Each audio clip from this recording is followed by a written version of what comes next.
तो ये जोड़ी मीडिया कौन सी देखकर जयराम रमेश बोल रहे थे, और ये सुप्रिया सिंह कौन सी जोड़ी मीडिया देखकर बोल रही थी कि G7 का इनवाइट नहीं आया। चलिए जोड़ी मीडिया पर भी कभी बोले, वहां पर जो 1974 में भारत सरकार ने ऑफिशियली साइप्रस को सपोर्ट किया था, तो बता दीजिए कि इंदिरा जी का कौन सा बॉस था जिसके चक्कर में उन्होंने सपोर्ट। प्रियंका वाड्रा जी शायद आपको पता नहीं कि ईरान से अगर हमारे संबंध ठीक नहीं होते तो 10,000 बच्चे ईरान से क्या चाहती है कि ऐसा माहौल बनाया जाए कि हम ईरान के खिलाफ है या किसी प्रकार से ईरान के खिलाफ बयान कर रहे हैं ताकि वो बच्चों की जिंदगी जो है खतरे में आए। ये G7 पर फेक न्यूज क्यों फैलाई कांग्रेस ने? आसिम मुनीर पर कांग्रेस ने फर्जी खबर क्यों फैलाई? एजेंडा क्यों चलाया जबकि वो तमाम बातें झूठी निकली? आप लोग मीडिया ने दी, आप लोगों ने तो सिंदूर में चलाया था। कौन सी मीडिया? बाद में कह दिया कि नहीं सिंदूर पे रबिश रिपोर्ट क्यों पढ़ते हो आप? रबिश की रिपोर्ट क्यों पढ़ते हो? बीजेपी एक रबिश रिपोर्ट पढ़ के मान गए क्या? बीजेपी के प्रवक्ता कौन रबिश जर्नलिस्ट था? पकड़कर क्या रखा था अमेरिका ने आपका कि जिसकी वजह से आपने 94 में ऐसी डील साइन कर दी कि पाकिस्तान को एडवांस मूवमेंट पता चले और पाकिस्तान को के सामने न्यूक्लियर टेस्ट करने से घबरा गए, फिर तो कोई पकड़ के रखता है। और राहुल गांधी को पकड़ के रखना देश में नहीं है, मैंने सुना है देश में नहीं है, वो पकड़ में नहीं आते। 26 बताता हूं कि जब प्रधानमंत्री मनमोहन सिंह नहीं रहे तो वियतनाम पार्टी करने कौन गया था? आज मैं पूछा जाता हूं 26 के बाद कौन पार्टी कर रहा था, और मैं पूछा जाता हूं देश त्रासदी में तो ये कहां है Rahul Gandhi leader of opposition? Okay Rahul Gandhi. जय श्री राम दोस्तों, कैसे आप? आई होप सारे स्वस्थ होंगे और मस्त होंगे। आज की डिबेट बहुत जबरदस्त होने वाली है। डिबेट पूरी देखें क्योंकि डिबेट में बीजेपी को घेरने के चक्कर में अपनी फजीयत करा बैठे कांग्रेसी चचा अखिलेश, बीजेपी के शहजाद पूनावाला ने G7, पाकिस्तानी असीम मुनीर और राहुल गांधी को लेकर चचा अखिलेश पर ऐसा फैक्ट बम फोड़ा कि चचा अखिलेश का सारा तर्क धुआं हो गया। ऊपर से एंकर अमीश देवगन ने भी कर दी क्रॉस फायरिंग। अब बताएं, एक तरफ शहजाद की सटीक सर्जिकल स्ट्राइक, दूसरी ओर अमीश की तीर जैसी सवालबाजी और बीच में फंसे चचा अखिलेश। तो देखिए कैसे G7, असीम मुनीर और राहुल गांधी के मुद्दे पर कांग्रेस की किरकिरी और चचा अखिलेश की फजीहत हो गई लाइव टीवी पर। पिक्चर चालू करो बे। प्रियंका वाड्रा का ट्वीट है और प्रियंका वाड्रा नहीं पैलेस्टाइन का बैग पहना था 6 महीने पहले, जिस पर आपने बोला था बांग्लादेशी हिंदुओं का बैग कहां है? अमीश जी एक एक करके जवाब देता हूं। पहले तो वो कौन सी जोड़ी मीडिया थी जिसको देखकर कहा गया कि आर्मी डे के सेलिब्रेशन में मुनीर को बुलाया गया? अमीश जी आपने तो ये रिपोर्टिंग नहीं की थी, तो ये जोड़ी मीडिया कौन सी देखकर जयराम रमेश बोल रहे थे, और ये सुप्रिया सिंह कौन सी जोड़ी मीडिया देखकर बोल रही थी कि G7 का इनवाइट नहीं आया। चलिए जोड़ी मीडिया पर भी कभी बोले, गोदी मीडिया किसकी गोदी में बैठेगा पत्रकार? ये 1971 की सरकार नहीं है सेंसरशिप वाली, ये वो वाली सरकार नहीं जिसमें 2 कानून लाए गए थे मीडिया को बंद करने के लिए, मुंह बंद करने के लिए। तो अभी 25 जून आ रहा है, 25 जून आ रहा है। किसी को गाली देने से, अगर मीडिया को गाली देने से कांग्रेस पार्टी को सत्ता मिलती तो लगातार 3 राज्य हारी है। अभी मैं मेन बात, ये मैंने तो बड़ा फैक्चुअल सवाल पूछा कि G7 का इनवाइट नहीं आ रहा था, ये कांग्रेस बाकायदा ट्वीट कर रही थी, एक एजेंडा चला रही थी, लेकिन G7 का इनवाइट आ गया। अभी उन्होंने कहा कि बड़े साहब का कोई बिजनेस कॉन्ट्रैक्ट है। आपको पता है 1960s में जब साइप्रस इंडिपेंडेंट हुआ तो आर्क बिशप को यहां पर बुलाकर उनके नाम पर सड़क रखी गई, तो किसका कॉन्ट्रैक्ट था भाई? और 1974 में जब तुर्की ने उनके ऊपर हमला किया और इन्वेड कर दिया, उसी स्पॉट को आज मोदी जी देखने गए थे, वहां पर जो 1974 में भारत सरकार ने ऑफिशियली साइप्रस को सपोर्ट किया था, तो बता दीजिए कि इंदिरा जी का कौन सा बॉस था जिसके चक्कर में उन्होंने सपोर्ट किया? मतलब कि अपने देश का हित ना देखे।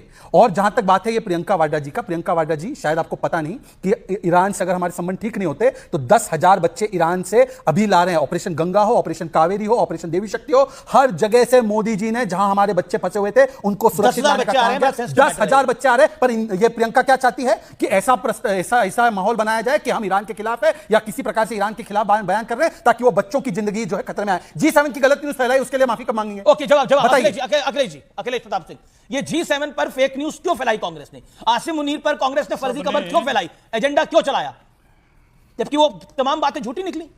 इसका जवाब तो आप मीडिया वाले लोग देंगे, क्योंकि आप ही लोग फेक न्यूज फैलाते हो। मीडिया के हवाले से खबरें आती हैं, मीडिया के हवाले से खबरों की बात होती है। कमाल है, G7 की खबर हमारे हवाले से आप दे देते हैं, हमने तो नहीं चलाई G7 की खबर कुछ। प्लीज रुक जाए, अरे रुक जाए, हमने तो G7 के बारे में कुछ नहीं चलाया। सुन तो लीजिए। तो G7 की जानकारी आपको किसने दी? मोदी जी को इनवाइट नहीं किया जा रहा। आप नहीं, रबिश रिपोर्ट क्यों पढ़ते हो आप? सुन तो लीजिए, रबिश की रिपोर्ट क्यों पढ़ते हो? बीजेपी एक रबिश रिपोर्ट पढ़ के आप मान गए क्या? बीजेपी के प्रवक्ता कौन रबिश जर्नलिस्ट था भाई? आप इन्हीं से बात कर लीजिए। अच्छा, उनको बोलने दीजिए शहजाद, 1 सेकंड 30 सेकंड। अच्छा चलिए अखिलेश जी ये बताइए कि मुनीर के लिए इतनी बैटिंग क्यों कर रहे थे, ये बताओ। इनका मित्र डोनाल्ड ट्रंप रोज बोल रहा है, लेकिन मुंह में दही जमा है, ये कहने के लिए, सिर्फ इतना कहने के लिए हमारे राष्ट्र को रोज अपमानित कर रहा है। हमारा देश का प्रधानमंत्री खामोश है, कम से कम ये नहीं बोल पा रहा है कि ये क्यों तुम गलत बयानी कर रहे हो। हमने किया है सीज फायर का ऐलान, बोले हमारा प्रधानमंत्री, क्यों नहीं बोला? कौन सी कोरदमी है? क्या ऐसा चीज पकड़ रखा है अमेरिका ने कि मोदी जी बोल नहीं पा रहे हैं? क्या कारण है? नहीं, ये बड़ा कारण है। चलिए मैं जवाब देता हूं। इतने मुखर मोदी जी हैं लेकिन नहीं बोल पा रहे हैं, ये बड़ा कारण है। ये देश का अपमान सह के मोदी जी अमेरिका को सिर्फ इतना कहना है, जो उनके मित्र हैं, कि आप गलत बयानी कर रहे हो, ये तक बोल नहीं पा रहे। जवाब देने शहजाद का जवाब करेंगे। देखिए ऐसा है, ISI चीफ को किसने बुलाया था? मुझे लगता है कि कुछ लोग जो अभी बातें रख रहे हैं उनको सुनना भी चाहिए। आपको एमईए का, डीजीएमओ का भरोसा नहीं, भारत के किसी व्यक्ति का नहीं, आपको ट्रंप का भरोसा है। ट्रंप ने बोला 1000 साल का युद्ध है भारत पाकिस्तान में, मानते हैं ना। और ट्रंप का छोड़ दीजिए, थरूर का मानिए, सलमान का मानिए, मनीष का मानिए, अपने नेताओं का नहीं मानना। चलिए हमारे नेताओं का तो छोड़ ही दीजिए, हमारे नेता का, अपने नेता का नहीं मानते भाई। थरूर ने बोला, थरूर को क्या निकाल दिया पार्टी से, और ट्रंप को ले लीजिए अपनी पार्टी में। दूसरी बात मैं पूछना चाहता हूं, देखिए अभी उन्होंने बताया कि क्या पकड़ा है। पकड़ा तो वो था जब 71 के युद्ध में हमारे पास 93,000 प्रिजनर ऑफ वॉर थे और बाबू जगजीवन राम ने बोला, इंदिरा जी यही समय है कि ले लीजिए पीओके, ले लीजिए करतारपुर साहिब, तो नहीं लिया गया। पकड़ के क्या रखा था जब 74 में आपने न्यूक्लियर टेक्नोलॉजी भारत की पाकिस्तान को ऑफर की? पकड़ कर क्या रखा था जब 85 में रोनाल्ड रेगन के दबाव में पाकिस्तान से बातचीत करने के लिए तैयार हो गए? पकड़ कर क्या रखा था कि 68 में आपने 828 स्क्वायर किलोमीटर दे दिया? पकड़ कर क्या रखा था अमेरिका ने आपका कि जिसकी वजह से आपने 94 में ऐसी डील साइन कर दी कि पाकिस्तान को एडवांस मूवमेंट पता चले और पाकिस्तान को के सामने न्यूक्लियर टेस्ट करने से घबरा गए। फिर तो वाजपेयी जी की सरकार आई तो न्यूक्लियर टेस्ट किया। तो अखिलेश जी बताइए क्या पकड़ा था आपका? ये इस प्रकार की बातें करते हैं आप टीवी पे, कोई पकड़ के रखता है? और राहुल गांधी को पकड़ के रखो ना, देश में नहीं है, मैंने सुना है देश में नहीं है, वो पकड़ में नहीं आते। 26/11 के बाद पकड़ में नहीं आते, वो नहीं आते पकड़ में जब इतनी बड़ी त्रासदी होती है। राहुल गांधी देश में नहीं है। मैं आपसे विशेष 10 सेकंड ले रहा हूं, विशेष। ओके 5 सेकंड की बात। जब प्रधानमंत्री आज ऑफिशियल टूर पे सीसीसी मतलब क्रोएशिया, साइप्रस और कनाडा गए तो इनका केरला कांग्रेस बोलता है he is going for a bucket list of vacation. तो आज मैं पूछना चाहता हूं कि जब प्रधानमंत्री मनमोहन सिंह नहीं रहे तो वियतनाम पार्टी करने कौन गया था? आज मैं पूछना चाहता हूं 26/11 के बाद कौन पार्टी कर रहा था, और मैं पूछना चाहता हूं देश त्रासदी में तो ये कहां है Rahul Gandhi leader of opposition? Okay Rahul Gandhi का बोलकर बंद करा दे के देश में बोलकर बंद करा दे। Okay Shahzad you hold on. Okay Akhilesh ji बार-बार ये कहना है राहुल गांधी देश में है विदेश में है। बीजेपी का आरोप है कि राहुल गांधी विदेश चले गए। क्या कर रहे हैं? पार्टी कर रहे हैं। राहुल गांधी पार्टी कर रहे हैं। वियतनाम के बाद भी गए थे पार्टी करने। अखिलेश जी ने बाइट दी थी। अखिलेश जी से पूछा गया था कि वियतनाम में क्या कर रहे हैं जब मनमोहन सिंह जी का इतना हम लोग अंतिम संस्कार कर रहे हैं, तब तो उन्होंने बाइट दी थी कि वो वहां पे तपस्या करने गए, पता नहीं क्या करने गए। फिर 26/11 के बाद पार्टी कर रहे थे। लीडर ऑफ पार्टी है एलओपी। बोलिए अरे देश में है राहुल नहीं है, नेता प्रतिपक्ष कहां है बताओ ना। मैं उसका भी जवाब दे रहा हूं। तो दो ना, किसी पॉइंट पे हो ना। वो क्या बोलते हैं कि लोनावला निकल रहा है। भाजपा देखिए मैं इतनी ओछी हरकतें नहीं अभी बोल रहे थे क्या पकड़ा है क्या पकड़ा है, आप छोड़ दीजिए ना। मैं तुम्हारे बीच में बोलता नहीं हूं। देख लिया आपके प्रवक्ता नहीं तो बीच में तो बोलता नहीं हूं। चलिए ना, आइए ना। इसीलिए मैं कह रहा हूं, देखिए राहुल जी मैंने देश में कहा है ना कि जो प्रधानमंत्री अपने देश अपने जाओ मोदी जी से कहो ना क्या कि साइप्रस से एग्रीमेंट करके ले हमें कि सेबी को मदद करेगी। राशि बताओ, कहो जो सेबी जो जांच कर रहे हैं उसका पहले बताओ।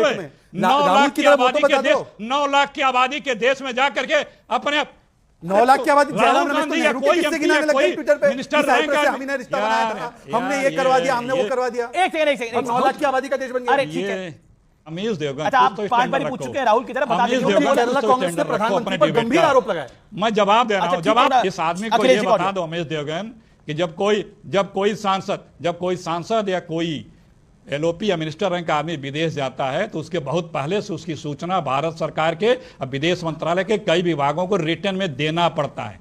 परमिशन होगा राहुल जी, इसका मतलब बाहर है। विदेश जाना क्या बुरा है? क्या नहीं, अरे बिल्कुल बुरा है क्या? क्यों कोई विदेश नहीं जाएगा क्या? राहुल जी विदेश में कहां गए वो तो बता दो। मोदी इतना करा के लाते हैं। बताओ मोदी जी सेबी की जांच, मोदी जी सेबी की।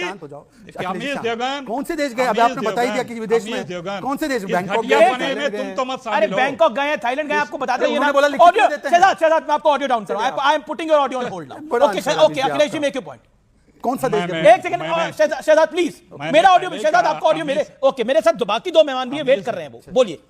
मैंने बताया कि इसी की सरकार है भारत की सरकार को लिखित में दे के जाना पड़ता है। आपने बताया। मोदी जी से पूछ लो ना, आपको शर्म आ रही है? मोदी जी से पूछ लो, मोदी जी से पूछो। मुझको बता क्या मुझको लिखित में कैसे कांग्रेस के चचा अखिलेश प्रताप सिंह की आज डिबेट में जबरदस्त रगड़ाई हो गई। शहजाद पूनावाला और एंकर अमीश देवगन ने ऐसा घेरा कि चचा संभल ही नहीं पाए। असल में कांग्रेस की सबसे बड़ी मुश्किल यही है कि उनके कुछ बड़े नेता, चाहे वो जयराम रमेश हो, सुप्रिया श्रीनेत, पवन खेड़ा या फिर खुद राहुल गांधी, चटक बनने के चक्कर में कुछ ऐसा बोल जाते हैं जिसकी सियासी सफाई डिबेट में बेचारे प्रवक्ताओं को देनी पड़ती है। और जब सवालों की बौछार शुरू होती है तो ये प्रवक्ता जवाब की जगह अपनी फजीहत करा बैठते हैं। इस डिबेट में भी यही हुआ, चचा बोले कम, घिरते ज्यादा नजर आए। आपको डिबेट पसंद आएगी? डिबेट पसंद है लाइक कीजिए, शेयर कीजिए और चैनल पर नहीं तो सब्सक्राइब कीजिए। मिलता हूं फिर किसी नई डिबेट के साथ, तब तक जय श्री राम।